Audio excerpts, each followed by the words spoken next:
Est-ce que c'est si important de maîtriser ses émotions? Est-ce que c'est vraiment nécessaire d'arriver à contrôler, arriver à pouvoir dominer ses émotions? Et si oui, quels sont les avantages? Quels sont les bénéfices qu'il est possible de tirer de cette maîtrise d'émotions? À toutes ces questions, il y aura bien évidemment des réponses. Et je t'invite de ce fait à pouvoir regarder la vidéo jusqu'à la fin. Ainsi, tu pourras déterminer s'il est important pour toi ou pour une personne de faire preuve de maîtrise de ses émotions. Dans le monde du travail, il est clair que tous les employés d'une entreprise ne viennent pas forcément du même horizon ou des mêmes horizons.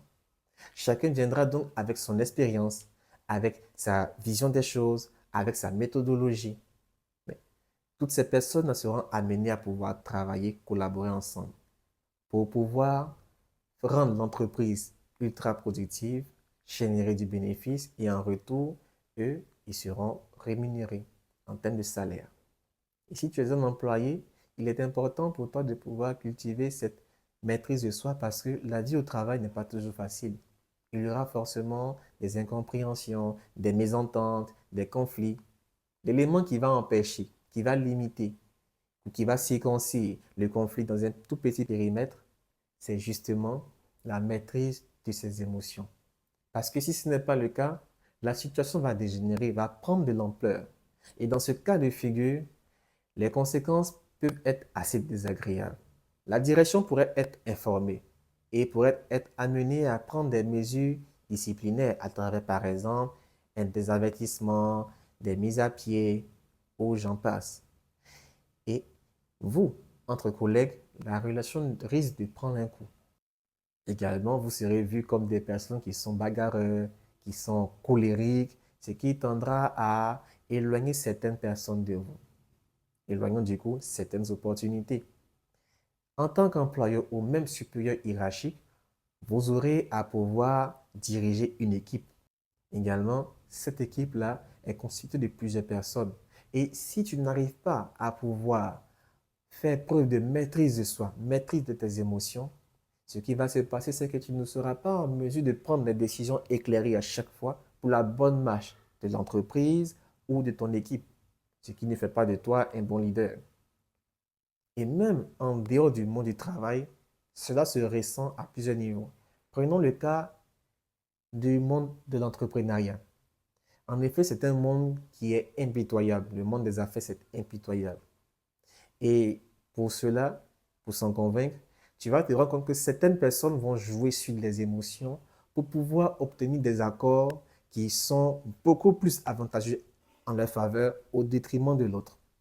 Et si toi, en tant qu'entrepreneur, en tant qu'homme d'affaires, tu es cette personne qui se laisse facilement prendre par les émotions, à chaque fois, tu auras conclu des accords, des partenariats qui seront moins avantageux pour toi par rapport à une personne qui fait preuve de maîtrise de soi et qui sait justement user des stratagèmes pour obtenir des accords ou des contrats beaucoup plus optimaux, beaucoup plus avantageux.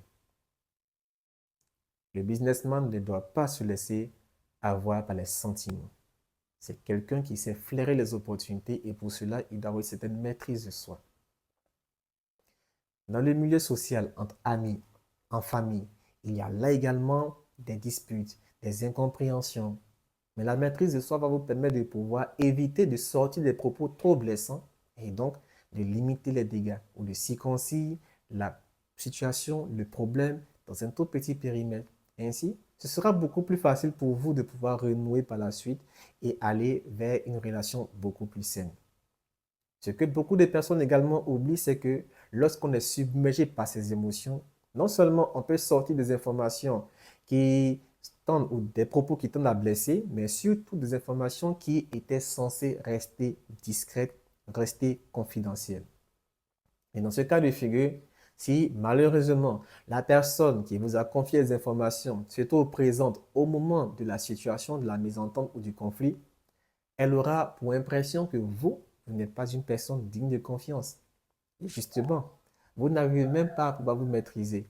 Et lorsque c'est le cas, lorsque vous ne vous maîtrisez pas, vous sortez des informations qui sont censées rester confidentielles, en d'autres termes, des secrets. vous divulguez les secrets des personnes.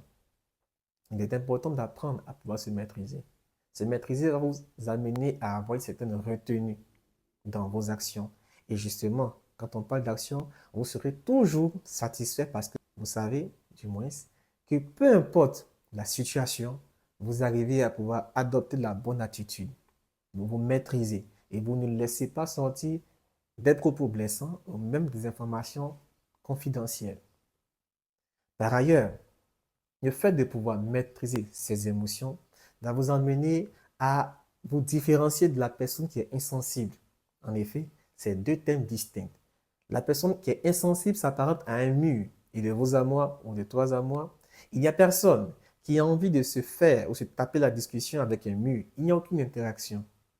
A contrario, une personne qui arrive à pouvoir exprimer ses émotions en faisant preuve de maîtrise, c'est-à-dire qu'elle est capable de les exprimer, mais au bon moment et avec les bonnes personnes ou à défaut en étant seule. Pourquoi? Certaines situations ne sont pas propices à certaines émotions.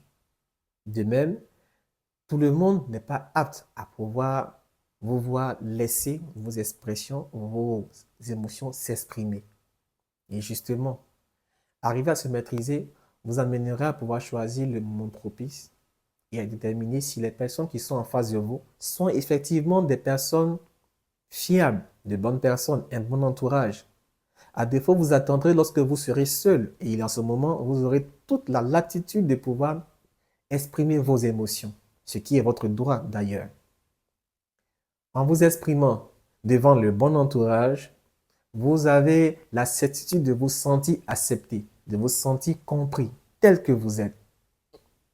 Et de ce fait, personne n'aura à vous en vouloir parce qu'il y aura de l'empathie, de la compassion dans l'atmosphère. Désormais, vous avez toutes les cartes en main. Vous voyez combien de fois il est important, ou tu vois combien de fois il est important pour toi de pouvoir cultiver cette maîtrise d'émotion et également les avantages que tu pourrais en tirer. Bien évidemment, également aussi les inconvénients. Alors, n'hésite surtout plus désormais et apprends à maîtriser tes émotions. Avant de nous laisser, dis-moi en commentaire ce que tu penses de la maîtrise des émotions et si tu as déjà vécu une situation qui parle de la maîtrise des émotions, ce serait le moment idéal de pouvoir en parler. C'était Être Plus. On se retrouve très prochainement pour une toute nouvelle vidéo.